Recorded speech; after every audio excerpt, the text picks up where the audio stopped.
Você precisa de um milagre na sua família? Quem sabe um milagre aí no seu relacionamento conjugal? Um milagre na vida dos seus filhos? No vídeo de hoje aqui no meu canal do YouTube, nós vamos aprender como identificar o cenário de um milagre.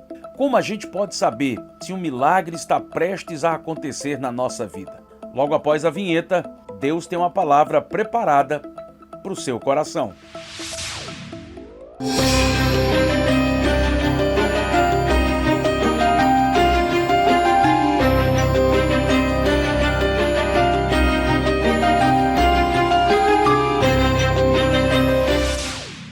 Sejamos sinceros, quem de nós não está precisando de um milagre? Não é verdade? Eu tenho certeza que você veio aqui a esse vídeo porque você tem pedido a Deus um milagre, quem sabe aí na vida dos seus filhos, quem sabe um milagre no seu casamento, quem sabe um milagre na sua vida financeira. E como eu disse há pouco, talvez você esteja precisando de um dos mais importantes milagres, um milagre na sua vida espiritual. E hoje aqui à luz da palavra, nós vamos aprender como identificar o cenário de um milagre. Como é que eu posso compreender que a qualquer momento o extraordinário de Deus vai acontecer na minha vida. Mas antes de mais nada, eu quero convidar você para a gente fazer uma leitura. Preste atenção nesse texto que vai aparecer aí na sua tela agora. Lucas capítulo 5 e o versículo 2 diz assim: E viu estar 2 barcos junto à praia do lago, e os pescadores, havendo descido deles, estavam lavando as redes. Esse texto ele tem muitas particularidades, porque além de médico, Lucas era um brilhante historiador. É tão interessante, é tão curioso a gente ler essa passagem aqui de Jesus no Mar da Galileia, pelo prisma, pela ótica de Lucas, porque tanto Mateus quanto Marcos, eles não nos dão aqui esse olhar, esse prisma de Lucas. Por exemplo, Mateus diz que os discípulos ainda estão dentro do mar e Jesus vem caminhando pela praia. Marcos também vai nessa mesma linha. Quando você lê essa mesma história no Evangelho de Mateus, no Evangelho de Marcos, Jesus não está olhando para os discípulos lavando as redes. Ele ainda está caminhando pela beira do mar da Galileia e os discípulos ainda estão em alto mar. Só Lucas que nos dá uma percepção, um prisma diferente dessa história. Quando Lucas narra aqui no capítulo 5 esse momento, os discípulos já saíram do mar, já estão lavando as redes, Jesus já parou a caminhada e está olhando para eles. E Jesus está ali por 2 grandes motivos. O primeiro é que ele vai pregar a palavra, ele vai anunciar as boas novas, e para isso ele vai usar um barco de Pedro como púlpito, as águas do mar como um grande amplificador e a beira da praia como um grande templo para a pregação das boas novas. Esse é o primeiro motivo pelo qual Jesus está ali. O segundo qual é? Ele que é onisciente, onipresente, ele sabe que esses homens passaram a noite inteira à procura de peixes e não encontraram nada. Isso aqui é muito importante que a gente entenda. Esses homens viviam da pesca. Aliás, aqui mesmo Lucas vai dizer que esses 4 irmãos tinham uma sociedade. Pedro e André, filho de Jonas, Tiago e João, filhos de Zebedeu. Eles tinham uma cooperativa. A pesca ao redor ali do Mar da Galileia era algo extremamente importante. Era disso que eles sobreviviam. Aliás, historiadores dizem que pelo menos 9 cidades margeavam o Mar da Galileia. Eu estou tratando dessa questão para você compreender. Primeiro eu falo do contexto histórico, para você entender a importância que o peixe tinha na vida desses homens.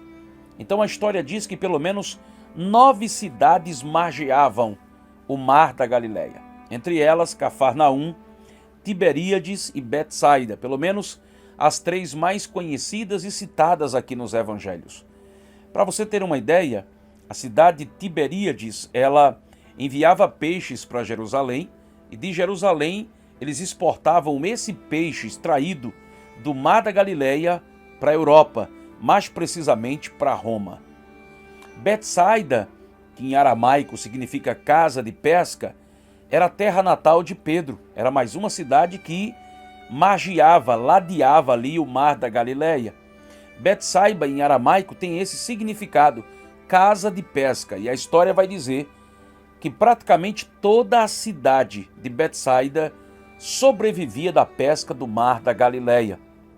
Então perceba, eram 9 cidades, entre 10 a 15 mil habitantes, que margeavam ali o mar da Galileia, e a grande maioria delas sobreviviam da pesca.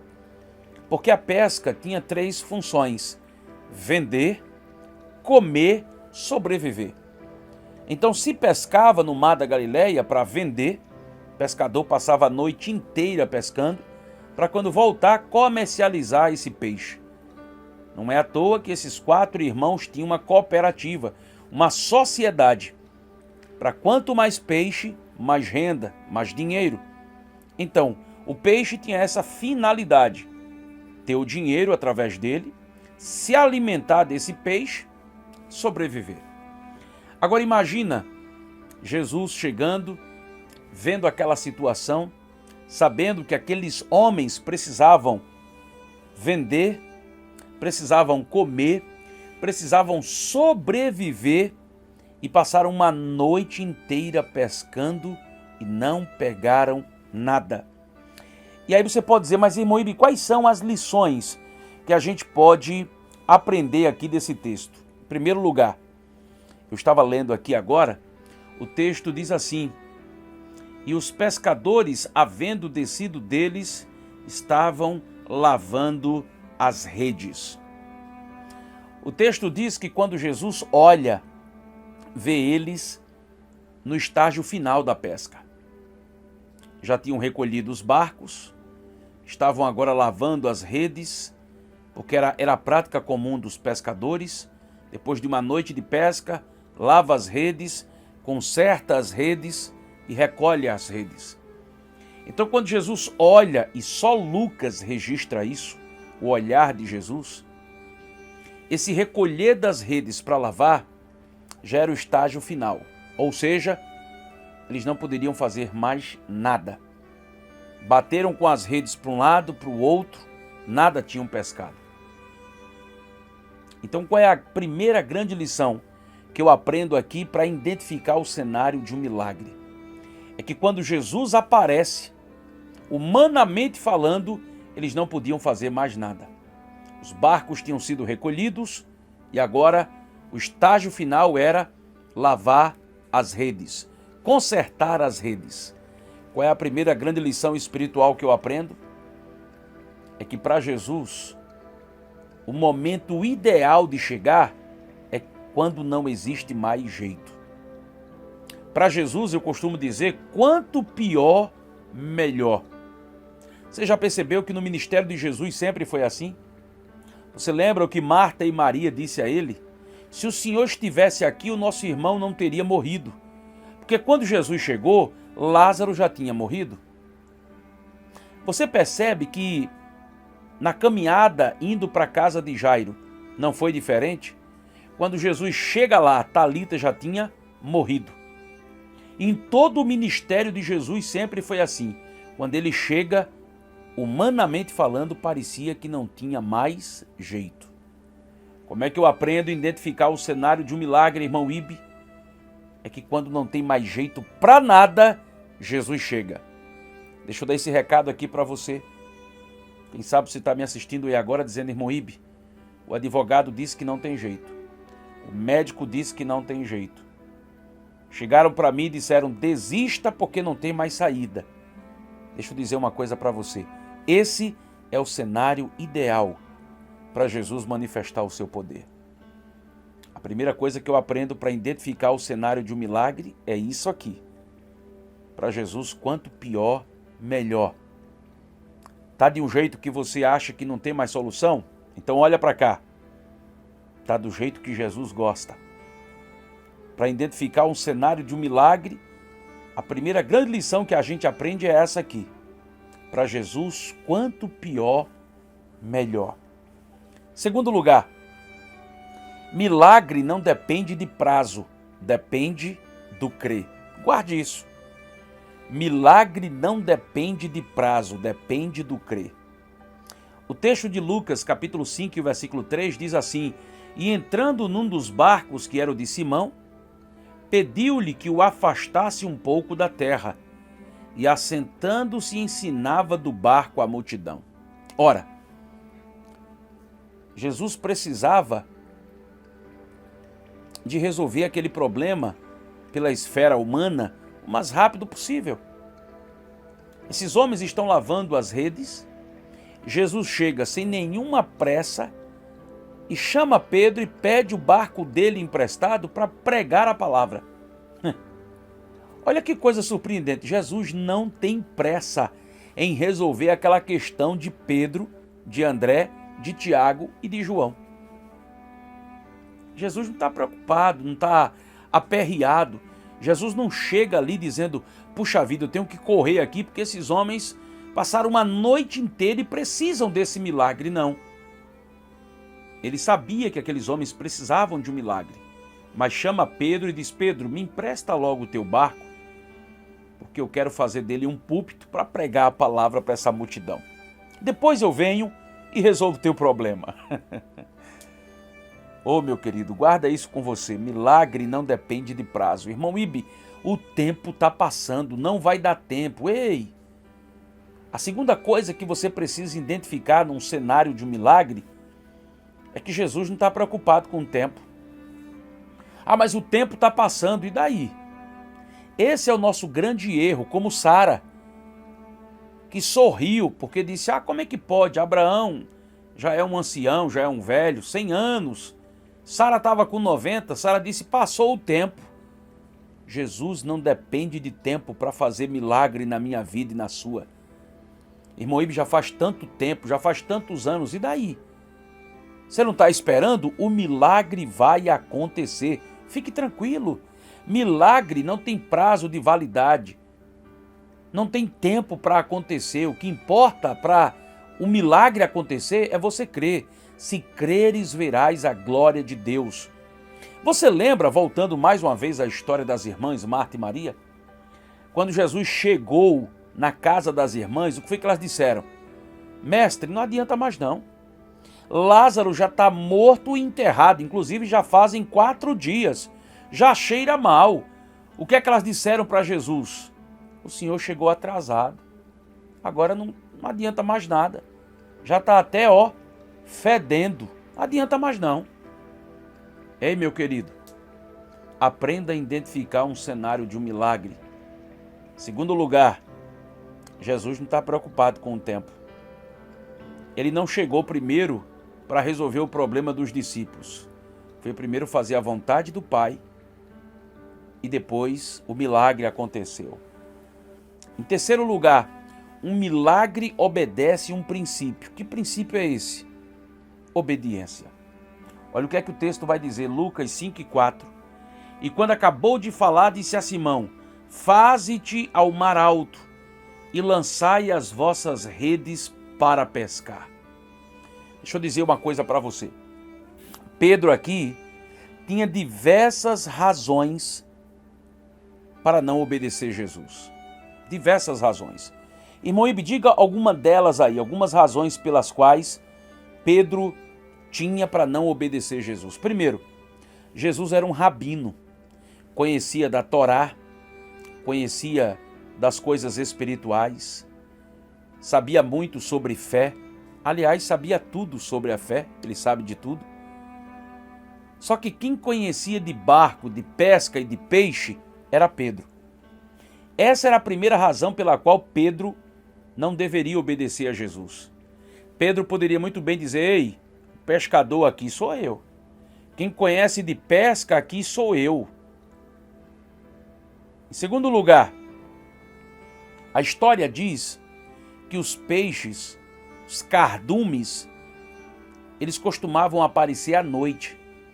De dia, os raios solares que batiam nas águas do mar da Galileia, olha que coisa interessante, afugentava os peixes. Então, comumente, peixe só, como diz na linguagem do pescador, só saía à noite. Então, mais uma vez, a experiência de Pedro poderia falar mais alto. Em primeiro lugar, Jesus não era pescador, era um rabino, era um mestre da lei. Em segundo lugar, a experiência, a tradição pesqueira dizia que peixe só saía à noite. Podia se pescar de dia, sim, mas quem quisesse pegar peixe, muito peixe, tinha que sair para pescar à noite. Foi por isso que eles passaram a noite inteira pescando. Mas sabe o que é que Pedro compreendeu? É que Jesus não pediu para eles voltarem para o mar para pescar. Jesus deu uma ordem. Talvez você não sabia, mas quando Jesus diz, lançai as vossas redes para pescar, a expressão pescar aqui no original tem um sentido de pegar, apanhar.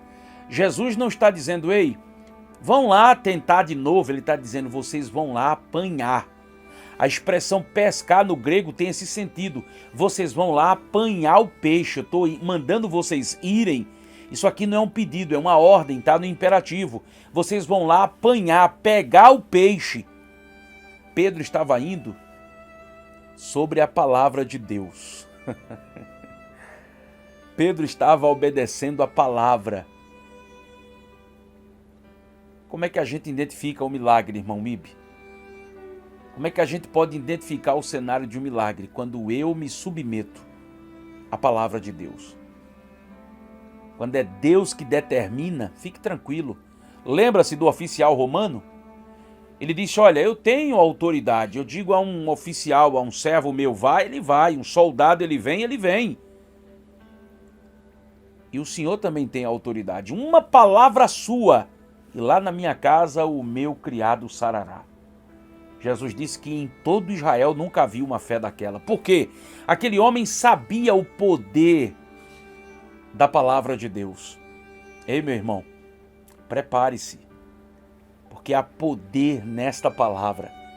Quando Jesus determinar, quem gostar, goste, quem não gostar, não goste, mas o milagre vai acontecer. Descansa na palavra de Deus. Oh, aleluia! E eu quero finalizar dizendo algo muito importante para você. Milagres não acontecem em ambientes rasos. Eu quero fechar essa reflexão com essa palavra. Milagres não acontecem em ambientes rasos. Lucas 5,4 diz assim, faze-te ao mar alto. Tem uma música de um cantor aqui muito famosa, que diz assim, e eles voltaram exatamente para o mesmo lugar. Não. Eles foram para o mar alto. Eles não voltaram exatamente ao mesmo lugar. E é curioso, eu preciso explicar isso aqui a vocês. Isso tem um significado muito grande por dois motivos. Preste muita atenção. Isso aqui é a cereja dessa palavra aqui. Existia duas formas de pescar dentro do Ian Kinneret. O Mar da Galileia, ele é conhecido como Mar da Galileia, por Marcos, por Mateus, por Mar de Tiberíades. Ele é conhecido como Lago de Genezaré, como é assim que Lucas o chama, porque de fato é um lago com 20 quilômetros de comprimento por 12 ou 13 de largura. O Lago de Genezaré, o Mar da Galileia, o Ian Kinneret, o Mar de Tiberíades, tudo é a mesma coisa. É o maior lago de água doce de Israel, fica a 213 metros abaixo do mar Mediterrâneo, é alimentado pelo Rio Jordão. Então, diz a história que ali tinha aproximadamente 22 espécies de peixes dentro do Mar da Galileia.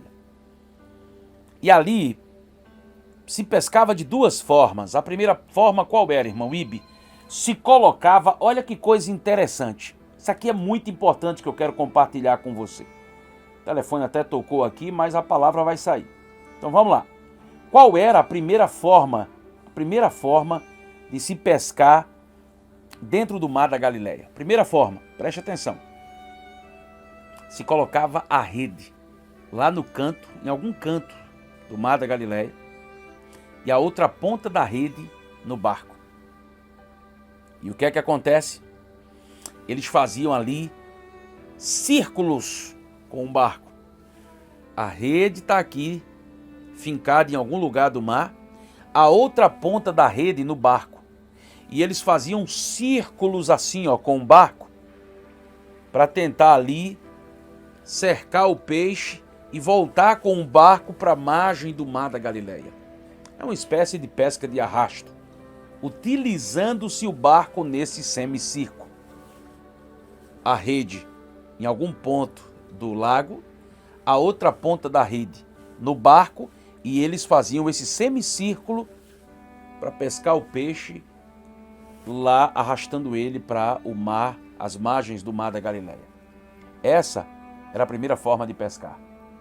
Só que quando Jesus diz para eles, vocês têm que ir ao mar alto, e ao mar alto não poderia fazer esse tipo de pesca. E aí qual era a pesca que se fazia?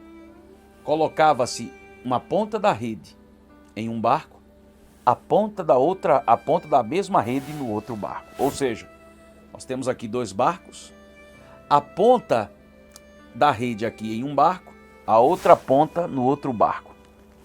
Só que esse tipo de pesca era uma pesca muito arriscada, complicada, que dificilmente o pescador queria fazer. Por quê? Por quê? Porque você tinha que ir para o alto mar e ter uma ideia, uma imaginação de onde o peixe estava. Você está entendendo? Como é que eu pego dois barcos, vou para o alto mar, em que lugar o peixe está? Para eu vir arrastando essa rede lá do alto mar até a beira da praia. Mas deixa eu dizer uma coisa a você. Quem mandou eles irem para o alto mar fazer esse tipo de pesca já tinha dado ordem aos cardumes para cair naquela rede.